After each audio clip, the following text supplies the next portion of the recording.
everybody. This is Melissa and I'm Rosie. And we are the beautiful beacons of God. And we are here to share with you a topic I think that's going to really touch a lot of people today. And that topic is, how do you hold on when you really want to let go?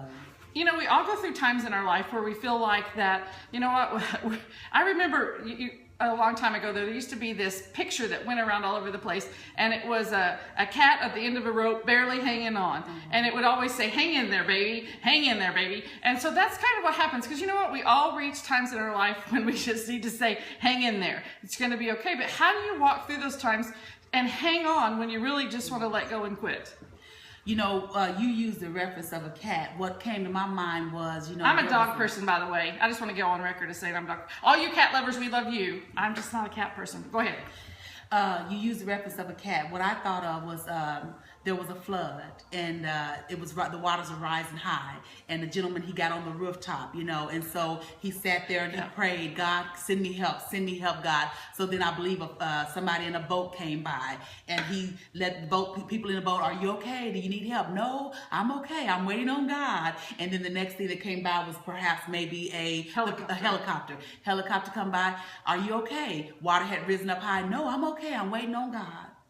Finally, he must have died and went on to see God and meet Jesus. And Jesus was like, well, no, he asked Jesus, he said, well, Lord, I waited on you. I trusted you. I believed in your word, and I stood on your word, and you didn't come save me because I'm here. And he was like, well, God had to let him know, I sent the boat by for you, and I sent the helicopter by for you. Sometimes we look for things in a particular way to where it's for our view and what we're seeing from our human perspective, but sometimes things are before us, but we don't actually see it. So that's why we need to have eyes to be able to see what God is trying to show us in moments like that. Absolutely. And you know, one of the things that I just want to talk about is sometimes God uses people in our life to help us and encourage us, you know. And I know I have a really good friend named Callie, and Callie and I talk, and she is like this little spitfire preacher. She's in her 20s, and I'm like, she can preach the paint off the walls. She's super awesome. And so, and I'm older than that. Only a little bit though. I'm in my late 20s on a good day. Anyway, and so God uses her to encourage me a lot. And I remember one day, one of the battles that I fought in my life a lot is this whole idea of people telling me to sit down and shut up. And I talk all the time. And I talk a lot, probably way more than I should. And I'm in like an external processor, so I'm almost as surprised as everybody else what comes out of my mouth most of the time. But anyway, and she was just telling me one day, she said, you know, a prophet is a prophet because God calls them, not because someone else does. And I think one of the things that make people want to give up and just let go of something that they're working on sometimes is their own fears, their own thoughts, their own internal belief systems about themselves. And God will use people to come by and encourage you and keep you going if you let them. You let them. Yes. And the key is letting them and knowing when to let them. And you know, it's very important to have somebody in your life that you can talk to. Now, we just can't share and talk to everybody about everything that we're going through. And sometimes we got to be careful what avenue we do use to be able to talk, because we want it to be beneficial and not harmful to you. So, but having that accountable person in your life to where you can trust them and you know that they're going to tell you something great to be able to help you in that moment, in that time, to encourage you and to shed some light on your situation, but most of all, to let you know I'm there for you. Absolutely. I care. And that place is not Facebook. Can I just go on the record as saying that place is not Facebook? Oh my goodness. Facebook, and you know, the problem is that bringing Facebook into the conversation is Facebook is great, but Facebook is everybody's highlight reel or everybody's dumping ground. It's like one or the other. It's rarely just the, hey, this is how we live life. This is sort of the highlights of our life. And so you have to be really careful. And I think, you know, when you get into those places where you're feeling down or where you're feeling like, you know, you just want to quit and give up. I mean, there are days, believe me, when we just want to jump in the bed and pull the covers over our head and say, you know, go on world without me, you know, or, you know, stick a fork in me, I'm done, whatever. But there are days when you want to do that, but you need people in your life to encourage you to hang in there, to encourage you to keep following God. And you know, God asks us to do some big things. Yes, he does. Yes, he does. And in the midst of doing those big things, sometimes, you know, I used to sit back and wonder, Melissa, this was years ago when I was maybe in my mid-20s, and I'm 44.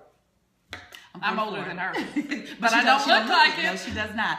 But I used to sit back and wonder, how can a mother leave her children? Absolutely. I mean, how and why?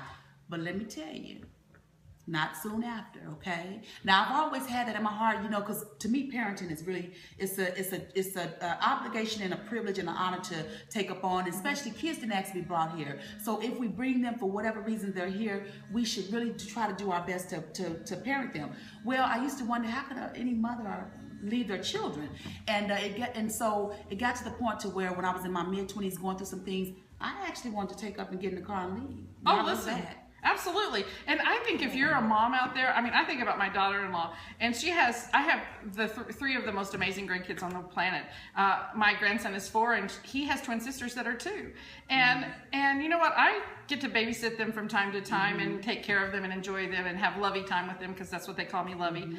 But you know what? After about 5 or 6 hours, I'm like, are your parents coming soon? When are they coming? You know, and it's not because I don't love them, but it's tiresome sometimes, and it's hard. And I think we should just take a moment and say, you know what, moms out there, let's just speak to you for just one moment, especially moms of young children, or moms. Both of my boys started with drug addiction for about 5 years, and in those times there were days when I just wanted to chunk it all because I felt like I was in over my head. And I think moms can feel like that a lot, especially, you know, you were a single mom, and so as a single mom, you had probably even stronger feelings like that than I did. Yes, I did. And even speaking about being single moms, I think when we go through certain things in life, and granted, some things we bring upon ourselves because of the choices that we do make, but it causes us, for whatever reasons, to pick up certain characteristics that God just didn't intend for us women to go through. Absolutely. And I'm not a man, so I can't speak for a man, but I don't discount, I discredit what you guys go to, because I'm sure it's a lot. But as a woman, you know, we've had to pick up these strengths and just feel like we're super mom and we're superhero and we're mom and dad. No, we're just mom. And God made us to be loving, nurturing, and soft, delicate. I mean, he fashioned us. Absolutely. He took his time to put us together. And so, but because we've been in certain situations, we've had to make like we were superwoman, you know, and then when God do want to bring that man in, well, there's no place for him to sit, because I don't need you because I've been doing this and I can do that, and that's not the way things are designed. And I think the point in saying that is that tradition. Just because mom did it, grandma did it, does not mean God wants you to do it. Absolutely. Or who you're with, that spouse. You got to figure out what works for you guys. And I think a lot of us get frustrated. We get tired, wearied, and worn because we're trying to do things that we will come up in and that were taught to us, and necessarily does not have to be right. It's probably generational curses when you really think about it. Absolutely. So, yeah. For sure. You know, and I think it's interesting, and so to tie this back into the idea of moms who want to quit on their kids, you know what, I want to say that moms out there everywhere. You know what? Every mom, if she's truly honest, will tell you that she has days like that. Yes. And sometimes it feels like weeks like that. Yes. And you know what? That's okay. But the beautiful thing about that is God is always going to send you somebody. Yes, he sent me Rosie. He sent Rosie to me. And so God is going to send you somebody in your life. Start beginning to look for those people in your life who are going to be able to encourage you. Because when you want to give up, when you need to hang on, you know what? God is going to send you He's going to send you a boat or a helicopter. He's going to send you something that is going to help you hang on in those difficult situations. And maybe it's just, you know, for me, sometimes it was Callie, and she would speak some pointed word at a right time that would say something awesome. Or my best friend Delisa, and she would say something to me that would just, in that moment, you know, sometimes I have a really good friend, Delisa, and we talk all the time and we pray together all the time. But she's also, you know, we're also there to say, hey, listen, you get, you know, pull your boots up, get yourself back together, and get back in there, because it's not time to quit. And I think we all need those people in our life. And that's one of the beautiful ways that God created us to hang on when we want to give up. Yes, and having someone in your life that you can be held accountable to, not somebody that's just like you, because you guys will be having a pity party, you know, and so you got to have someone that can, you know, shed light on the opposite side of the end of the spectrum of where you're at. And believe it or not, some things that we go through is necessary. Right. Because if I hadn't never felt that, I would have never been able to have empathy, not sympathy, because they're different, but empathy for someone that perhaps will go through that. I can recognize that and see that and be able to, if it's keep the children. for a date night or for, over the weekend or something. And we, as women, we really need to have those units set up in our families and single families, and even in the churches where, you have these parents that need that time away, and then they be able to entrust their kids with people that they can trust, Absolutely. so that they can get away and have that time, because some people don't have that, and we take that for granted. And although you might have some outlet, you want to be able to know that your children are going to be okay. For sure. Because you just can't put them anywhere. But just know that we understand your heart. Most of all, God does. He does. And we got to quit looking towards things and at things in a particular way, and allow God to show us what He wants us to see. And because He said your yoke will be easier and the burden lighter. And when I quit looking at things rosy way, then that's when things begin to change. And believe it or not, I was dealing with my flesh, is what it was back then.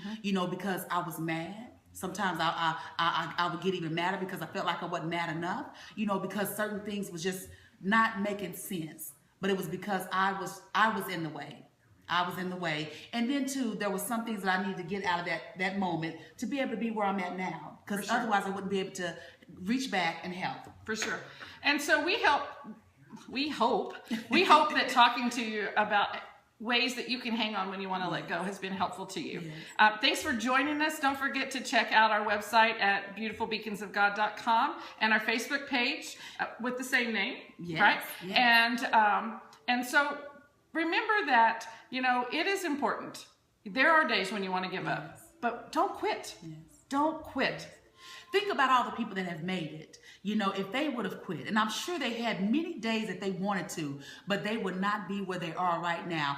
Me, if I had to quit, I wouldn't be a nurse. She wouldn't be a nurse. We wouldn't have our children. We wouldn't have the grandbabies. We wouldn't have health, life, and strength. We wouldn't be before you today. There's always a light at the end of the rainbow, okay? So don't give up. You can reach out to me or Melissa, and we'll contact you. We have the website page and the Facebook page. Like our page. Have your friends and family to like our page as well. And we just thank you for tuning in with us today. Yes. And together, we say, Go God.